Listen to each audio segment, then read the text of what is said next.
السلام عليكم، مساكم الله خير. اليوم بقول لكم قصة الشاعر السوداني إدريس جماع، قصة جميلة جدا. الشاعر السوداني إدريس جماع أصيب بالذهول العقلي، الذهول العقلي هو ذهاب العقل شوي شوي. المهم إن قرروا أهله يعالجونه بلندن هني، فقال لهم قصيدته المعروفة: إن حظي كدقيق فوق شوك نثروه، ثم قالوا لحفاة يوم ريح اجمعوه، صعب الأمر عليهم ثم قالوا اتركوه، إن من أشقاه ربي كيف أنتم تسعدوه. وعرف عن هذا الشاعر إن قلبه أخضر، يحب له كل واحدة مزيونة. المهم إنه شاف واحدة مع زوجها وقاعد يطالعها، عصب زوجها وجاه. يوم جاه بيتهاوش وياه، إيش قال إدريس؟ قال قصيدته هذه: أعلى الجمال تغار منا، ماذا علينا إذا نظرنا، هي نظرة تنسي الوقار وتسعد الروح المعنى. دنياي أنت وفرحتي ومنى الفؤاد إذا تمنى، أنت السماء بدت لنا واستعصمت بالبعد عنا. الله يا زول.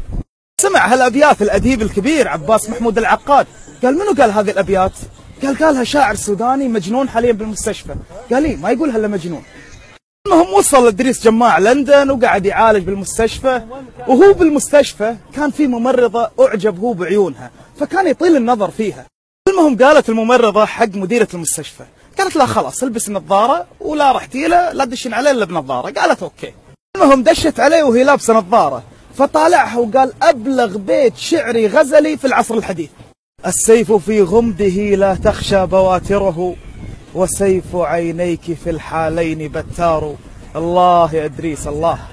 الشاعر الجميل إدريس جماع نموذج رائع عن الشعب السوداني الشقيق اللي ما قصر معانا من أساتذة ومن دكاترة علمونا قبل ودرسونا بالمدارس وبالجامعات. الشعب السوداني له فضل كبير علينا بالخليج، وكل من يسيء بحقهم لا يعنينا بتاتا بل يعني نفسه.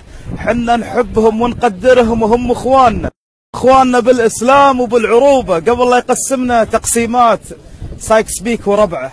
اسمحوا لنا على الإطالة ونشوفكم على خير.